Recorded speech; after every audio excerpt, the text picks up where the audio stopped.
Assalamualaikum warahmatullahi wabarakatuh.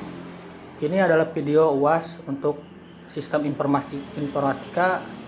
Kami akan menerangkan materi tentang memori yang beranggotakan kelompok Ida Suhada, Muhammad Sahbani, dan saya sendiri Yayan Yanuar Ramadan.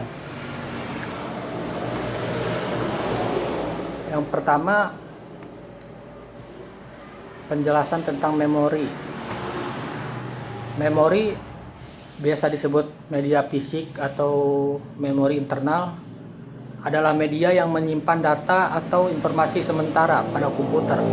Merupakan komponen yang penting di dalam suatu komputer yang berada di dalam CPU. Memori ini akan menyimpan setiap program dan data diproses oleh prosesor. Adapun data atau informasi yang disimpan di dalam memori ini bersifat sementara, karena data hanya akan tersimpan selama komputer menyala atau hidup. Jadi, ketika komputer dimatikan, maka data yang disimpan di memori akan hilang. Oleh karena itulah, sebelum kita mematikan komputer, simpanlah semua data dalam media penyimpanan permanen atau tetap yang berbasis hard disk atau floppy disk. Selanjutnya akan diterangkan oleh teman-teman saya. Terima kasih. Assalamualaikum warahmatullahi wabarakatuh. Perkenalkan, nama saya Muhammad Sahbani dari kelas TI 18D7. Di sini saya akan mempresentasikan tentang pengertian ROM. ROM adalah media penyimpanan yang bersifat permanen dan tidak memungkinkan data di dalamnya dapat dimodifikasi. Artinya, data pada ROM hanya dapat diakses dan dibaca oleh pengguna tanpa bisa dimodifikasi. Vendor komputer yang akan menyediakan ROM pada komputer yang berisi program ataupun data pada komputer ROM umumnya disebut sebagai BIOS, Basic Input atau Output System atau ROM BIOS. Pengertian SRAM, Static Random Access Memory. SRAM merupakan jenis RAM yang menyimpan data di dalamnya selama komputer masih menyala.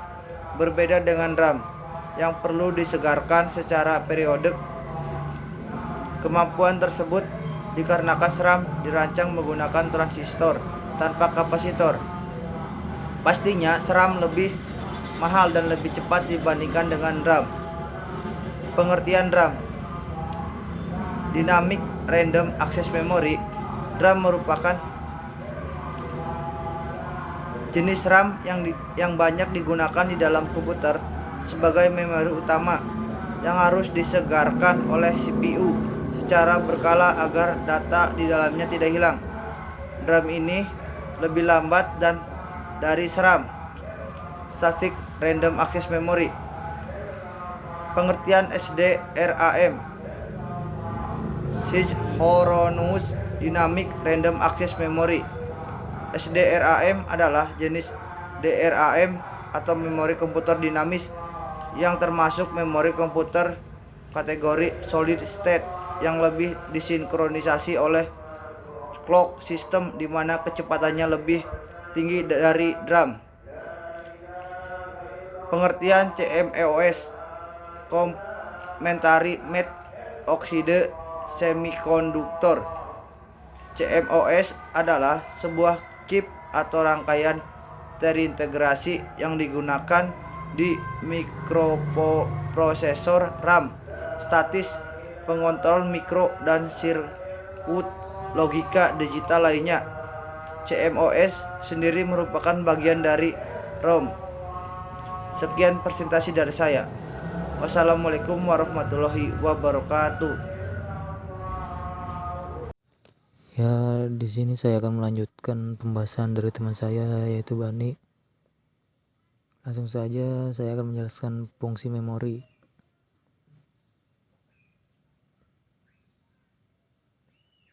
Memori internal berfungsi sebagai pengingat, sebagai media penyimpan data ataupun program yang bersifat sementara.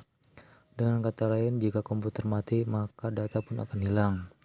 Dalam penggunaannya, memori internal diakses secara langsung oleh prosesor.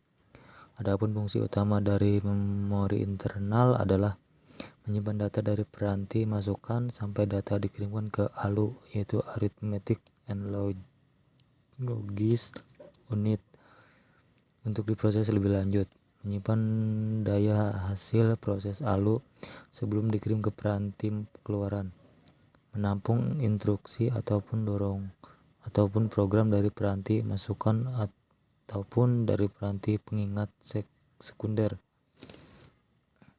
Karakteristik memori. Berikut di bawah ini beberapa karakteristik dari memori internal. 1. Lokasi memori. Memori internal yang sering disebut sebagai memori fisik primer atau utama terletak di dalam CPU dan bersifat internal terhadap sistem komputer. Nah, memori internal sendiri biasanya menggunakan media RAM. Kedua, kapasitas memori. Biasanya kapasitas memori internal dinyatakan dalam bentuk bit. 1 bit sama dengan 1 byte sama dengan 8 bit. Atau word. Panjang word pada umumnya adalah 8, 16 dan 32 bit. Satuan transfer. Apa itu satuan transfer? Satuan transfer itu sama dengan jumlah saluran data yang masuk dan keluar dari modul memori. Nah, untuk memori internal, memori utama, satuan transfer adalah jumlah bit yang dibaca atau dituliskan ke dalam memori pada suatu saat. Cara kerja memori berbentuk seperti sel yang terdiri dari sepotong kecil informasi. Informasi di dalam memori dapat berupa data ataupun instruksi kepada komputer untuk melakukan sesuatu. Data di dalam memori dapat menjadi suatu perintah untuk keadaan tertentu. Informasi disimpan di dalam memori sebagai angka biner. Nah, informasi yang masih belum terbentuk biner nantinya akan encode diuraikan oleh instruksi yang akan memecahkannya menjadi urutan angka. Instruksi memecah informasi yang lebih kompleks dapat digunakan untuk menyimpan suara, gambar, video, dan beragam informasi lainnya. Nah, informasi yang disimpan dalam satu sel itu yang disebut sebagai byte. Memori bisa ditulis dan dihapus berulang kali sesuai dengan penggunaannya.